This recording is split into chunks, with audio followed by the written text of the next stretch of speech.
तो सभी दोस्तों को जय श्री राम, राधे राधे। तो चलिए श्री शिव महापुराण का अगला अध्याय अब हम आप लोग को सुनाते हैं। तो ध्यान से सुनिएगा दोस्तों, तभी समझ में आएगा। तो चलिए शुरू करते हैं अपना श्री शिव महापुराण का अगला अध्याय। तदंतर मानस्तो के इस मंत्र से प्रेम पूर्वक भगवान शिव को कटिबंध कर धनी अर्पित करें। नमो धृष्णवे। इस मंत्र का उच्चारण करके आराध्य देवता को उत्तरीय धारण कराएं। या ते हेति इत्यादि 4 ऋचाओं को पढ़कर वेदज्ञ भक्त प्रेम से विधि पूर्वक भगवान शिव के लिए वस्त्र एवं यज्ञोपवीत समर्पित करें। इसके बाद नमः सभ्य इत्यादि मंत्रों को पढ़कर शुद्ध बुद्धि वाला भक्त पुरुष भगवान को प्रेम पूर्वक गंध, सुगंधित चंदन एवं रोली चढ़ाए। नमस्तच्छभ्यो। इस मंत्र से अक्षत अर्पित करें। नमः पार्य। इस मंत्र से फूल चढ़ाएं। नमः पर्णाय। इस मंत्र से बिल्व पत्र समर्पण करें। नमः कपर्दिने च इत्यादि मंत्र से विधि पूर्वक धूप दें। नम आश्वे। इस ऋचा से शास्त्रोक्त विधि के अनुसार दीप निवेदित करें। तत्पश्चात हाथ धोकर नमो ज्येष्ठाय इस मंत्र से उत्तम नैवेद्य अर्पित करें। फिर पूर्वोक्त त्रयंबकम मंत्र से आचमन कराएं। ऐसा कहा गया है। इमा रुद्राय। इस ऋचा से फल समर्पण करें। फिर नमो ब्रज्याय। इस मंत्र से भगवान शिव को अपना सब कुछ समर्पित कर दें। तदंतर मानो महांतम तथा मानस्तो के इन पूर्वोक्त 2 मंत्रों द्वारा केवल अक्षतों से 11 रुद्रों का पूजन करें। फिर गर्भ इत्यादि मंत्र से 3 ऋचाओं के रूप में पठित है दक्षिणा चढ़ाएं। देवस्य त्वः। इस मंत्र से विद्वान पुरुष आराध्य देव का अभिषेक करें। दीप के लिए बताए हुए नम आश्वे इत्यादि मंत्र से भगवान शिव की निराजना आरती करें। तत्पश्चात इमा रुद्राय इत्यादि 3 ऋचाओं से भक्ति पूर्वक रुद्रदेव को पुष्पांजलि अर्पित करें। मानो महांतम। इस मंत्र से विज्ञ उपासक पूजनीय देवता की परिक्रमा करें। फिर उत्तम बुद्धि वाला उपासक मानस्तो के इस मंत्र से भगवान को साष्टांग प्रणाम करें। ऐसे इस मंत्र से शिव मुद्रा का प्रदर्शन करें। यथो यतः। इस मंत्र से अभय नामक मुद्रा का, त्रयंबकम मंत्र से ज्ञान नामक मुद्रा का तथा नमः सेना इत्यादि मंत्र से महामुद्रा का प्रदर्शन करें। नमो गोभ्य। इस ऋचा द्वारा धेनु मुद्रा दिखाएं। इस तरह 5 मुद्राओं का प्रदर्शन करके शिव संबंधी मंत्रों का जप करें अथवा वेदज्ञ पुरुष रुद्रीय मंत्र की आवृत्ति करें। तत्पश्चात वेदज्ञ पुरुष पंचांग पाठ करें। तदंतर देवा गतु इत्यादि मंत्र से भगवान शंकर का विसर्जन करें।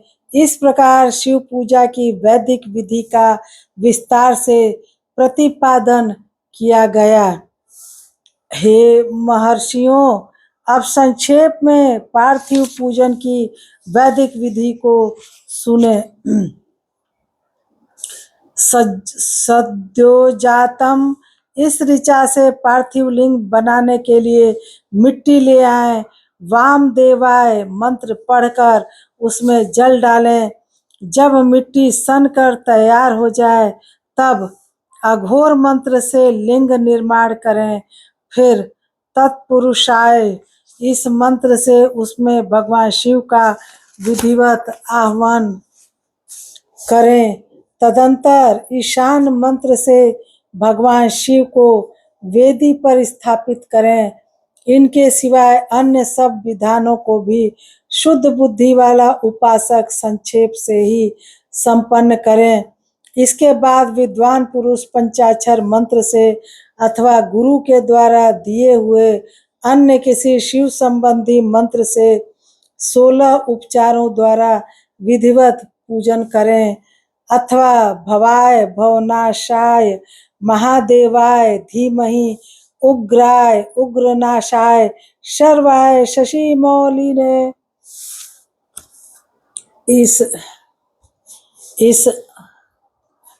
इस मंत्र द्वारा विद्वान उपासक भगवान शंकर की पूजा करें।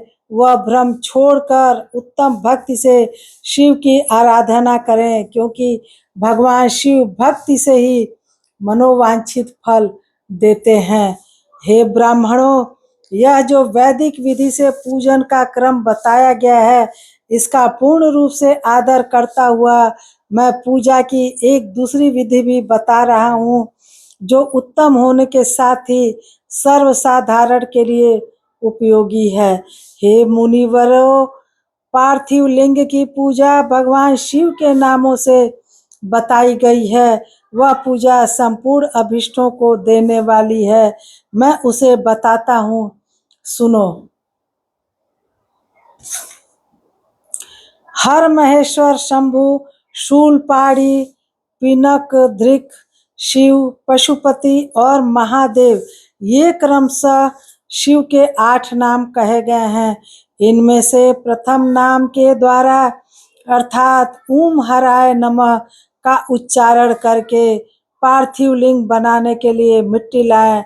दूसरे नाम अर्थात ओम महेश्वराय नमः का उच्चारण करके लिंग निर्माण करें। फिर ओम शंभवे नमः बोलकर उस पार्थिव लिंग की प्रतिष्ठा करें। तत्पश्चात ओम शूलपाणे नमः कहकर उस पार्थिव लिंग में भगवान शिव का आह्वान करें। ओम पिनाक धृषे नमः कहकर उस शिवलिंग को नहलाएं। ओम शिवाय नमः बोलकर उसकी पूजा करें। फिर ओम पशुपतये नमः कहकर क्षमा प्रार्थना करें और अंत में ओम महादेवाय नमः कहकर आराध्य देव को विसर्जन कर दें। इस प्रकार प्रत्येक नाम के आदि में ओमकार और अंत में चतुर्थी विभक्ति के साथ नमः पद लगाकर बड़े आनंद और भक्ति भाव से पूजन संबंधी सारे कार्य करने चाहिए। षडक्षर मंत्र से अंगन्यास और करन्यास की विधि भली भांति संपन्न करके नीचे लिखे अनुसार ध्यान करें। कैलाश पर्वत पर एक सुंदर सिंहासन के मध्य भाग में विराजमान सनंद आदि भक्तों से पूजित भक्तों के दुख रूप दावानल को नष्ट कर देने वाले अप्रमेय उमा के साथ समासीन तथा विश्व के भूषण स्वरूप भगवान शिव का चिंतन करना चाहिए। भगवान महेश्वर का प्रतिदिन इस प्रकार ध्यान करें।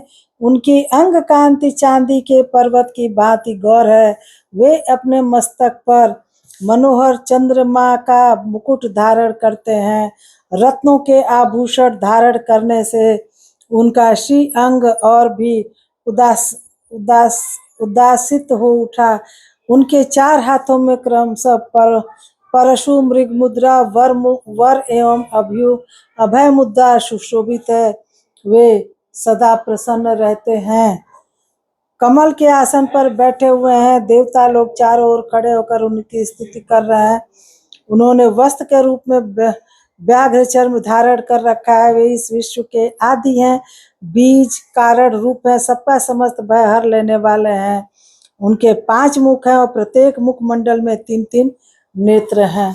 तो इस अध्याय को अब यहीं समाप्त करते हैं। तो मेरा ये शिव महापुराण का ये अध्याय कैसा लगा आप लोग जरूर कमेंट में बताइएगा। और मेरी ये कथा अच्छी लगे तो वीडियो को लाइक कमेंट शेयर करिएगा। मिलते हैं अगले अध्याय में, तब तक सभी को जय श्री राम, राधे राधे।